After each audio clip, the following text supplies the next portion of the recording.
outline your assessment of Pakistan and specifically the Pakistani intelligence service, the ISI, and the role you expect them to play in our future.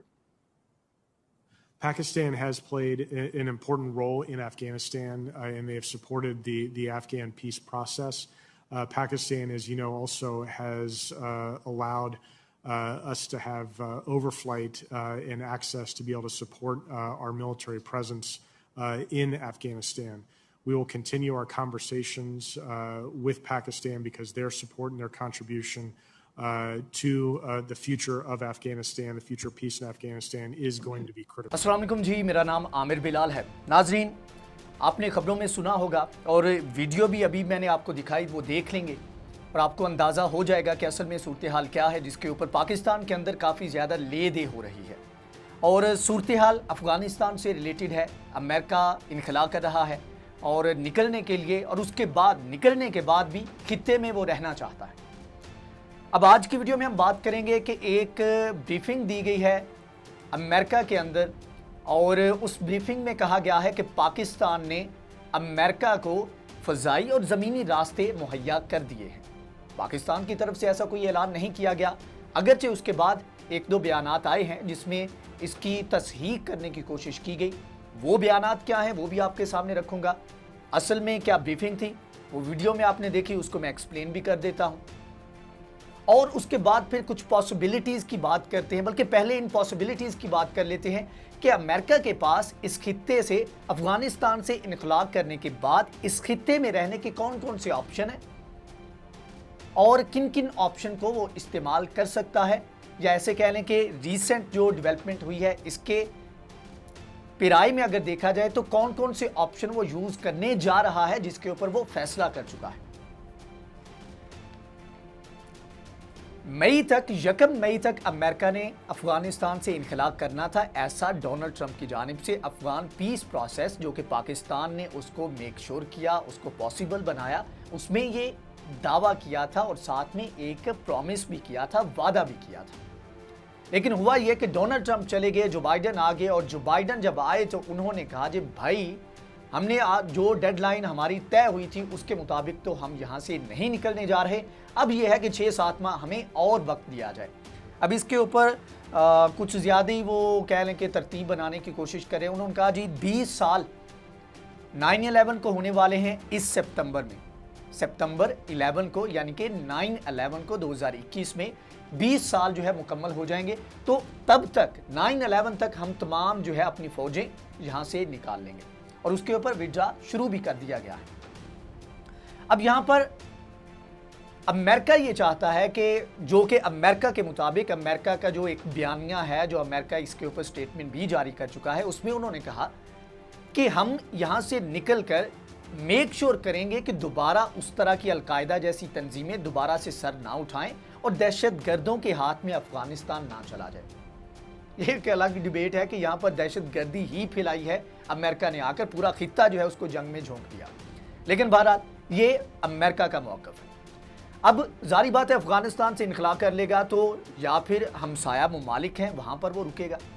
तो अगर map के ऊपर देखा जाए तो China के साथ उसकी दुश्मनी है, तो चाइना में तो वो बिल्कुल नहीं टिक सकता।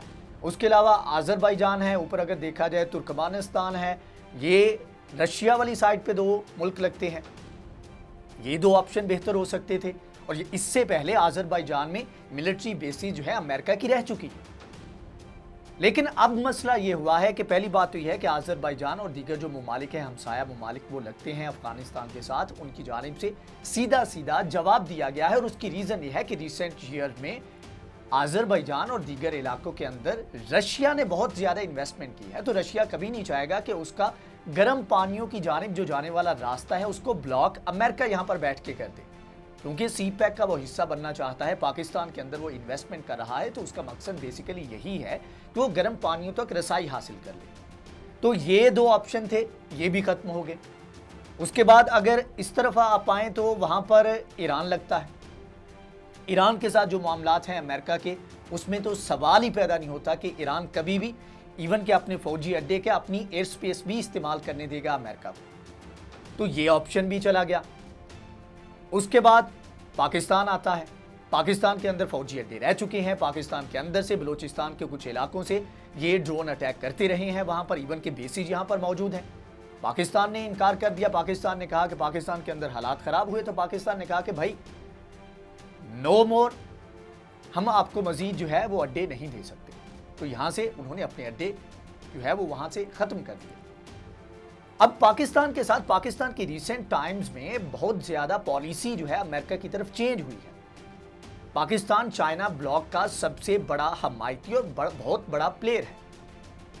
तो पाकिस्तान जो है ऐसे टाइम में रिस्क ले नहीं सकता कि पाकिस्तान यहां पर अमेरिकन को इजाजत दे कि वो यहां पर आकर बैठे।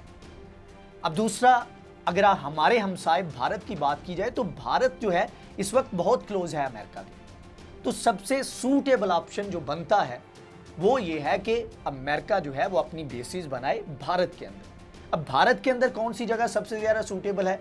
वो है जी occupied Kashmir, illegally occupied Kashmir जो है, जो कि इंडिया के कब्जे में है, यानी कि मकबूजा कश्मीर में। उधर से बिल्कुल शॉर्टकट पड़ता है कि उधर से जहाज उड़े और वहां पर चले जाएं। लेकिन यहां पर अगेन सवाल पैदा होता है कि क्या पाकिस्तान कश्मीर का इलाका, अपना कश्मीर और इवन के इस्लामाबाद के ऊपर से फ्लाइट करने की इजाजत देगा अमेरिका को? और वो भी नॉर्मल फ्लाइट्स नहीं। जारी बात है, जब भी वो वहां पर कोई मिसाइल फायर करेंगे, कोई कार्रवाई करेंगे या जहाज भेजेंगे तो वो जंगी जहाज होंगे। तो पाकिस्तान तो इतना बड़ा रिस्क नहीं ले सकता। और ऐसा अगर होता है तो पाकिस्तान जो है, पाकिस्तान की पोजीशन कंप्रोमाइज होगी। भारत इससे फायदा उठा सकता है। ऑलरेडी भारत का अमेरिका के साथ इंटेलिजेंस शेयरिंग का जो है वो एग्रीमेंट भी हो चुका है। तो बहरहाल पाकिस्तान ये अफोर्ड नहीं कर सकता, अमेरिका ऐसा करना नहीं चाहेगा, पाकिस्तान के तहफुजात होंगे। तो भारत वाला ऑप्शन भी साइड पे गया, पाकिस्तान ने भी इनकार कर दिया। अब सिर्फ एक रास्ता बचता था और वो था कि यूएई, कतर और दीगर जो ममालिक हैं, बहरीन इवन के, इन ममालिक के अंदर जो बेसिस है अमेरिका की, अमेरिका उन बेसिस को यूज करे और उधर से ये सारी निगरानी करे। लेकिन अगेन मसला ये है कि उधर से भी अगर बेसिस उनको यूज करना है तो अटैक करने के लिए या फिर फ्लाइट के लिए ईरान का रास्ता शॉर्टकट लगता है या पाकिस्तान का। ईरान अगेन जो है अपनी एयर स्पेस इस्तेमाल नहीं करने देगा और पाकिस्तान भी नहीं चाहेगा कि गवादर वगैरह ये सारी चीजें जो है इधर से होता हुआ जो है अमेरिका जब दिल करे आए जाए। तो ये भी काफी ज्यादा मुश्किल थी। ये पॉसिबल सिनेरियो था, लेकिन अभी इसके ऊपर डिटेल सामने नहीं आई। मोईद यूसुफ जो है वो अमेरिका में देखे गए रिसेंटली और पॉसिबली इसी चीज के ऊपर जो है माजरत, और पॉसिबली इसी चीज के ऊपर जो है वो बातचीत कर रहे थे। अब जी मेन बात के ऊपर आते हैं। पेंटागन का दावा है, पेंटागन के अंदर फजाई हदूद और ज़मीनी इस्तेमाल की इजाज़त के बारे में पेंटागन के अंदर एक ब्रीफिंग के दौरान ये दावा किया गया है। ये इंडो पैसिफिक अफेयर्स के अमरीकी नायब वजीर दिफा हैं डेविड हेल्वे। इन्होंने वहां पर एक कमेटी को ब्रीफिंग दी गई। इनसे पूछा गया कि आपने क्या स्ट्रेटजी अपनाई है, आप खित्ते से तो निकल रहे हैं, अफगानिस्तान से निकल रहे हैं, तो उसके ऊपर नजर रखने के लिए आपने क्या तरीकाकार अपनाया है। तो उनका जो जवाब था उससे यही पता लगा है कि बेसिस जो हैं, अगरचे जिक्र नहीं लेकिन यह है कि बेसिस यूएई की या दीगर इलाके जो है, दीगर ममालिक बहरीन, कतर वगैरह की, वो इस्तेमाल की जाएंगी और एयर स्पेस और ज़मीनी रास्ता जो है वो पाकिस्तान का इस्तेमाल किया जाएगा। अब इसके ऊपर हुकूमत का मौक़िफ़ भी सामने आ चुका है।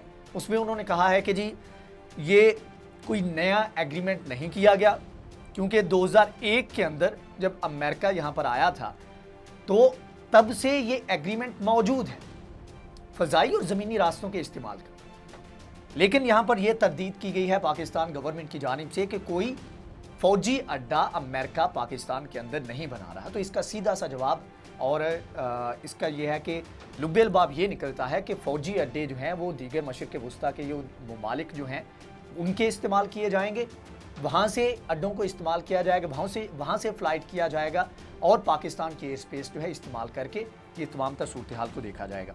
बहरहाल इसके भी बहुत सारे जो हैं वो चीज़ें गौरतलब हैं। पाकिस्तान के अंदर से इसके ऊपर काफ़ी ज़्यादा डिबेट भी होगी। और दूसरी चीज़ ये है कि यहाँ पर पाकिस्तान का मौक़िफ़ भी रहा है कि एकदम से विड्रॉ नहीं करना चाहिए अमेरिका को। और उसकी रीज़न ये है कि एकदम से करेंगे तो वही पुरानी सूरत हाल जो है दोबारा से बन जाएगी, जिस तरह कश्मीर के मामले में बनी थी और दूसरी तरफ फ़लस्तीन के मामले में बनी थी। एकदम से अब्रप्टली जब विदड्रॉ करती हैं, और इवन के जब रूस यहाँ से अब्रप्टली निकला तो तब बहुत ज़्यादा क्लैशेज हुए और एक सिविल वार शुरू हो गई। अगरचे सिविल वार की कैफियत अगेन जो है वो अफगानिस्तान के अंदर बन रही है, और उसके ऊपर मैं अलग से वीडियो करूंगा कि बहुत सारे इलाके बड़े बड़े जो डिस्ट्रिक्ट्स हैं और इवन के काबुल तक को जो है वो घेरे में ले लिया हुआ है अफगान तालिबान ने। और जो सूरत हाल है उससे लगता ही है कि जल्द ही बड़े बड़े जो स्ट्रेटेजिक एरियाज़ हैं उनके ऊपर अफगान तालिबान कब्जा कर लेंगे। बहरहाल ये तमाम तर सूरत हाल थी जिसके बारे में मैंने आपको बताया। अगर ये वीडियो आपको पसंद आई है तो इसको लाइक करें, शेयर करें, हमारे चैनल को सब्सक्राइब करें। नेक्स्ट वीडियो में हाजिर होंगे, तब तक के लिए अल्लाह हाफ़िज़।